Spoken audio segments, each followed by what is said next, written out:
Good morning to everyone and welcome to lecture number 67। आज हम पढ़ेंगे 67 नंबर का जो लेक्चर है, ये पेज नंबर 70 पर ही पढ़ेंगे हम। पेज नंबर 70 ओपन कर लीजिए आप बुक का, और फिर इसमें क्या कुछ खास बताया है वो ही इसमें बताया हुआ है। टाइप 2 आया है इसमें, नेगेटिव, यानी जिसको अंग्रेज़ी के कैपिटल N से बताया जाता है नेगेटिव को, यानी कि प्रैक्टिस 4 आपको प्रैक्टिस 4 ही करनी है इसके अंदर भी। वो है हमारा सिंपल फ्यूचर टेंस। सिंपल मतलब साधारण, फ्यूचर टेंस मतलब भविष्य काल। तो साधारण इसमें हम सेकंड वाला पढ़ रहे हैं नेगेटिव, यानी सेंटेंस के बीच में नहीं आएगा तो वो आपका नेगेटिव हो जाएगा। तो विल के और शेल को शॉर्ट में वांट या शांट लिखेंगे, लेकिन अभी स्पोकन में आपको वांट ही लगाना है, शांट यूज़ नहीं करना है। ओके, तो ये कब यूज़ करेंगे? देखिए आप, भविष्य काल में कोई क्रिया नहीं होगी। अब नहीं होगी, इसके ऊपर वाला जो लेक्चर आपने देखा था पिछला 66 वाला 66 वाला, तो इसमें भविष्य में कोई क्रिया होगी, और इसमें भविष्य में कोई क्रिया नहीं होगी, उस अर्थ में हम सिंपल फ्यूचर का यूज़ करते। तो ये हमने कहाँ पढ़ा था? देखिए टाइप 2 पढ़ा था। हम स्पोकन इंग्लिश में शेल का यूज़ नहीं करेंगे, हम केवल विल का यूज़ करेंगे। केवल रिटर्न में, ग्रामर में मार्क्स लाने हैं आपको कभी, तो वहाँ पे आप शेल आई और बी के साथ, यानी फर्स्ट पर्सन के साथ शेल लगा देंगे, बाकी सब के साथ विल।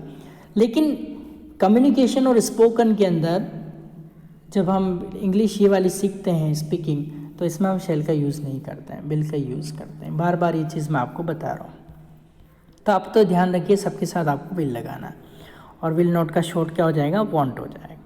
तो भविष्य काल में कोई क्रिया नहीं होगी, ऐसा समझ के आपको जोक्स पढ़ना है और दूसरे को बताना है।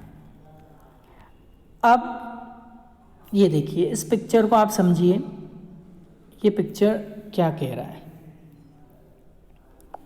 वे ऑफिस नहीं आएंगे। अब मान लो इसकी तबीयत खराब है या कहीं झगड़ा हो गया है, तो इनकी वाइफ है, इनके हस्बैंड के ऑफिस फ़ोन करके बोल रहे हैं कि वे ऑफिस नहीं आएंगे। कौन नहीं आएगा? वह, वे मतलब वह, ही। अब दे तो लगा नहीं सकते, इनके लिए प्लूरल नहीं है ना, ये रेस्पेक्ट के लिए वे बोल रहे हैं, क्योंकि कोई भी वाइफ अपने हस्बैंड को रेस्पेक्ट से बोलती है। तो इसमें आप देखिए कि वे ऑफिस नहीं आएंगे। कौन नहीं आएंगे? वे। तो वे के लिए क्या आ जाएगा? ही। फिर सेंटेंस के हम पीछे चलते हैं, पीछे क्या है? गे। तो गा गी गे से एक इंडिकेशन हमें मिलता है सिंपल फ्यूचर का, लेकिन नहीं भी आ रहा तो विल नॉट का शॉर्ट क्या हो जाएगा? वांट।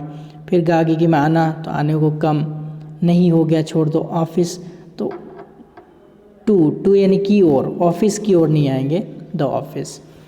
कम और गो के बाद कोई भी प्लेस आ जाता है तो हम टू लगा देते हैं, ये बात आप ध्यान रखेंगे। इसके बाद आप अगला जो है वो इसमें देखेंगे, ये लड़की कह रही कि मैं आज स्कूल नहीं जाऊंगी। मैं आज स्कूल नहीं जाऊंगी, तो आज को पहले ट्रांसलेट कर लो, टुडे। अब सेंटेंस क्या बचा? मैं स्कूल नहीं जाऊंगी। कौन? मैं। या फिर आप इसको ऐसे ही कर लो, पूरा प्रश्न पढ़िए, मैं आज स्कूल नहीं जाऊंगी। तो कौन? टुडे पहले ही लिख लिया आपने, टुडे को कहीं भी लगा सकते हैं, ये इसमें का कोई फिक्स नहीं है।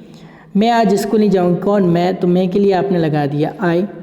गा गी गे से विल, और नहीं आ रहा तो विल नॉट का शॉर्ट और वांट। फिर गा एक से एक लेते जाओ, गी हो गया जाऊँ, जाने क्या कहते हैं? गो, ये गो लगा दिया।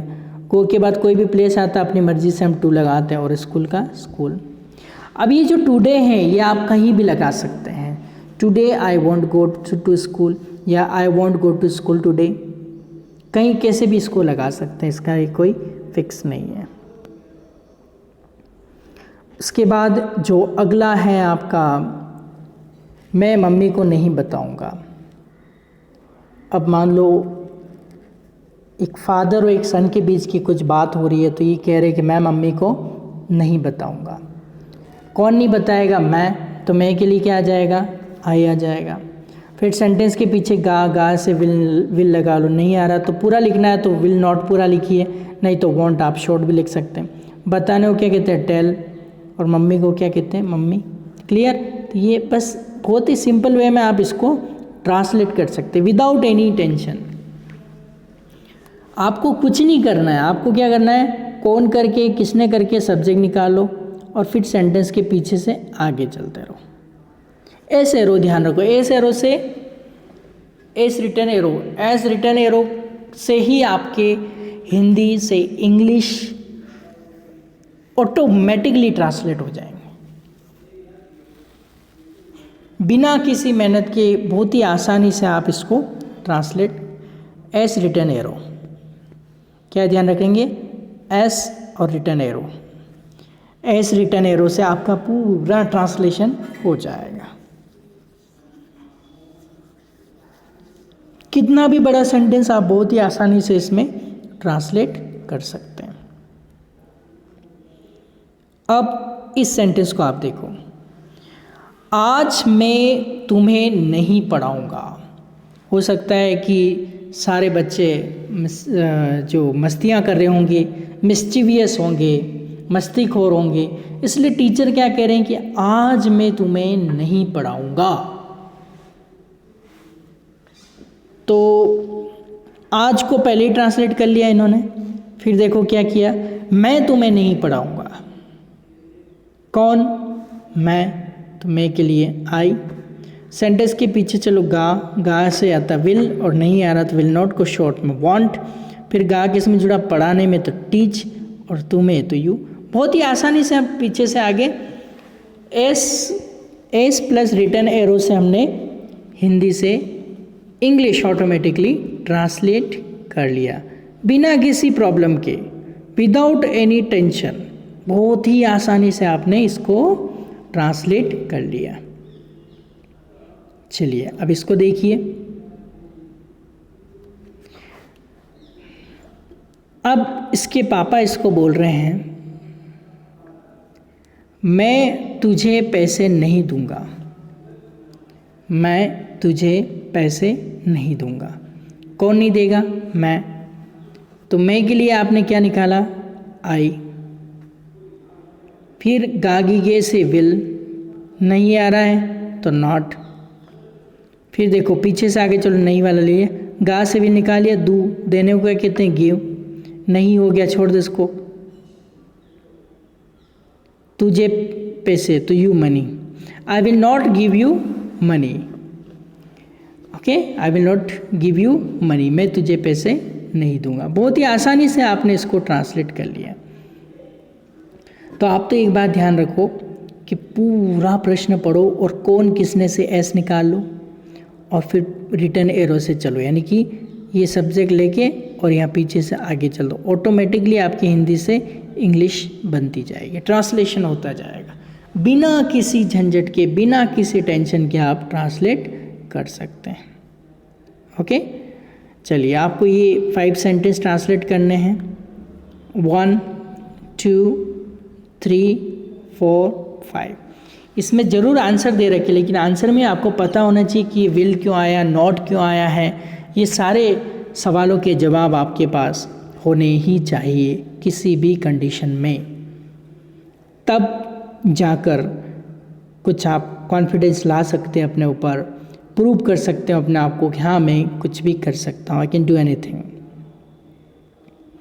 चलिए अब आगे चलते हैं। अगला क्या है, इसमें कुछ जोक्स लिखे हैं तो इन जोक्स को पढ़ लेते हैं। और इस टेंस से रिलेटेड कोई भी हेल्पिंग वर्ब दिख रही है तो हम उसे हाईलाइट या अंडरलाइन कर लेते हैं।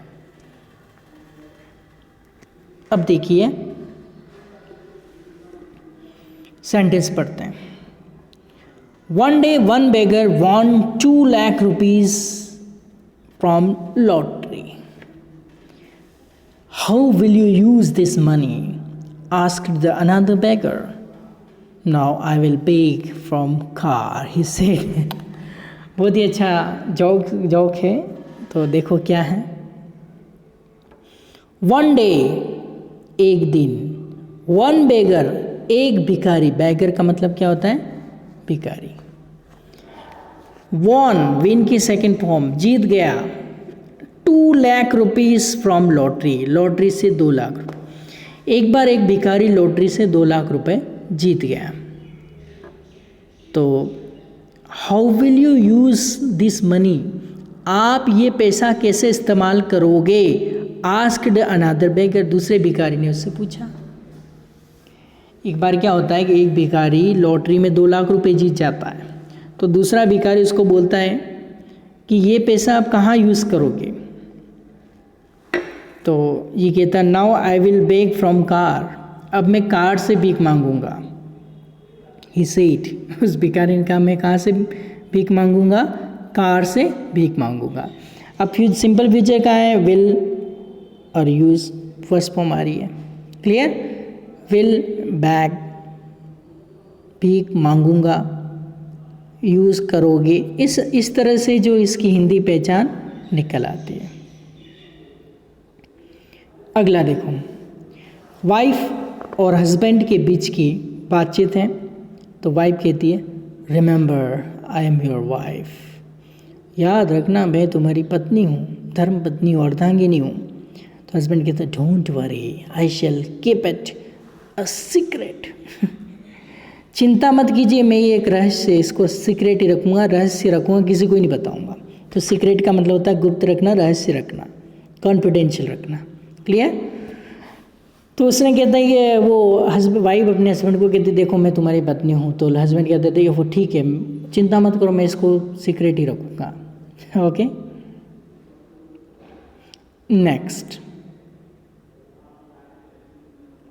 रामू एक पेशेंट होता है और डॉक्टर के बीच की बात है। तो बातचीत क्या होती है देखिए। रामू बोलता है I am madly fall in love with one animal. Madly मतलब बहुत ज़्यादा पागलपन है उसके लिए, फॉल इन लव प्यार में गिर गया, विथ वन एनिमल एक जानवर के। तो इसने कहा I am madly fall in love with one animal, मैं पागल हो गया हूँ एक जानवर के पीछे, यानी कि तो इतना प्यार करता हूँ मैं। तो डॉक्टर कहता है don't worry many people love animals, चिंता मत कीजिए, बहुत सारे जो लोग होते हुए एनिमल को लव करते हैं, प्रेम करते हैं, स्नेह करते हैं, प्यार करते हैं।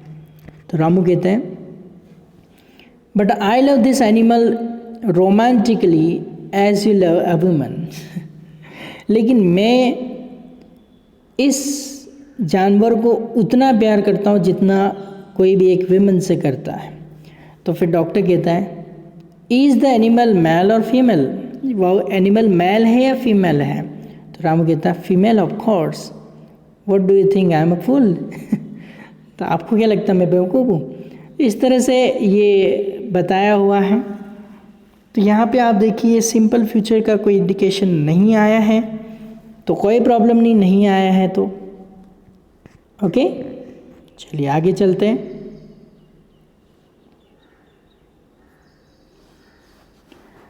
One day, Bandhu was traveling in the bus. He was carrying a passport-size photograph for college admission. Accidentally, his photograph fell out of his pocket on the floor of the bus. A woman was standing in front of him. Bandhu said politely, "Can you lift your sari? I want to take photograph." अब यहाँ पे बहुत funny joke है ये। तो one day बंधु was travelling in अ बस, एक दिन क्या हुआ कि बंधु बस में यात्रा कर रहा था। He was carrying a passport size photograph for college admission, उसको कॉलेज एडमिशन के लिए कहीं जा रहा था तो कैरी कर रहा था, कैरिंग मतलब साथ में रख रहा था पासपोर्ट साइज फोटोग्राफ। एक्सीडेंटली दुर्घटनावश his photograph fell out of his pocket on the floor of the bus, और उसका जो फ़ोटो होता है वो जो बस होती है बस के फ्लोर पे गिर जाता है। A woman was standing in front of him, एक महिला उसके सामने खड़ी होती है। तो बंधु सेड पोलाइटली, उसने नम्रता से बोला कि can you lift your sari, I want to take photograph, क्या आप अपनी साड़ी को उठा सकते हैं, मुझे फ़ोटोग्राफ लेना। वो उसको फ़ोटोग्राफ कहाँ से लेना था, बस के फ्लोर पे पड़ा हुआ उसका खुद का कॉलेज एडमिशन के लिए पासपोर्ट साइज़ फ़ोटोग्राफ, तो उसके लिए उसने बोला है। तो देखिए यहाँ पे क्या फ्यूचर सिंपल, ये सिंपल फ्यूचर का कोई इंडिकेशन आया है? जी नहीं आया है, केवल पास्ट और प्रेजेंट का इंडिकेशन यहाँ पे है। तो नो प्रॉब्लम, आपको कुछ भी हाईलाइट अंडरलाइन नहीं करना है इसके अंदर। देखो मेरी बहुत ही फेवरेट लाइन मैंने यहाँ पे इस बुक में डाली है, बहुत ही अच्छी लाइन, आप इसको लर्न कर लीजिए, कहीं भी ज़रूरत लगे आप इसको बोलिए, बहुत ही प्यारी लाइन है। तो देखिए लाइन क्या है, success is your a journey, success is your a journey not a destination, therefore success should not go to your head and failure should not be left in your heart। बहुत ही प्यारी line है। Success का मतलब होता है सफलता, your a journey, journey का मतलब होता है यात्रा, और डेस्टिनेशन, डेस्टिनेशन का मतलब होता है मंजिल या आखिरी रास्ता जहाँ पे हमें पहुँचना होता है, उसे हम क्या कहते हैं, डेस्टिनेशन कहते हैं। देयरफॉर, देयरफॉर एक सो का ही रूप है, इसलिए success should not go to your head, सफलता आपके सिर पे नहीं चढ़नी चाहिए, and failure should not be left in your heart, और असफलता आपके दिल में नहीं उतरनी चाहिए। बहुत ही बढ़िया लाइन है। इसमें कहा गया है कि सफलता आपकी यात्रा है, आपकी मंजिल नहीं। आपने जिस दिन अपनी सक्सेस को मंजिल मान लिया तो आप स्ट्रगल करना बंद कर देते हैं। तो वही बात इसमें कही है, success is your a journey not a destination, सफलता आपकी यात्रा है, यानी कि चलते रहना है, मंजिल नहीं कि आप रुक जाएं। देयरफॉर, इसलिए success should not go to your head and failure should not be left in your heart, इसलिए सफलता आपके सर पे नहीं चढ़नी चाहिए और असफलता आपके दिल में नहीं उतरनी चाहिए, उसका एक कॉम्बिनेशन आपको रखना है। बहुत ही अच्छी लाइन है, आप इसको इम्बाइब कर लें, माइंड के अंदर बिठा लीजिए, फिट कर लीजिए, बहुत ही बढ़िया लाइन है। इसको मेरे साथ आप बोलेंगे, success is your a journey not a destination, therefore success should not go to your head and failure should not be left in your heart। सफलता आपकी यात्रा है, आपकी मंजिल नहीं, इसलिए सफलता को सिर पर ना चढ़ने दें और असफलता को दिल में ना उतरने दें। तो यही करना है आज के लेक्चर में आपको, जो 20 नंबर जो 67 नंबर का जो लेक्चर है उसमें आपको ये जॉक्स पढ़ने हैं। इसमें जो भी इस टेंस से रिलेटेड जो यूजेस आया है उसको आपको हाईलाइट करना है या फिर आप अंडरलाइन भी कर सकते हैं। तो यहाँ पे 5 सेंटेंस इधर हैं, 1 2 3 4 5, और ये ही 5 इधर भी हैं, 1 2 3 4 5। तो ये 10 सेंटेंस आए जिसमें 5 सेंटेंस तो हमारे सिंपल अफर्मेटिव या पॉजिटिव के हैं और नेक्स्ट 5 जो हैं वो आपके नेगेटिव के हैं। तो दोनों को एक कंबाइन करके और आपको प्रैक्टिस करनी है।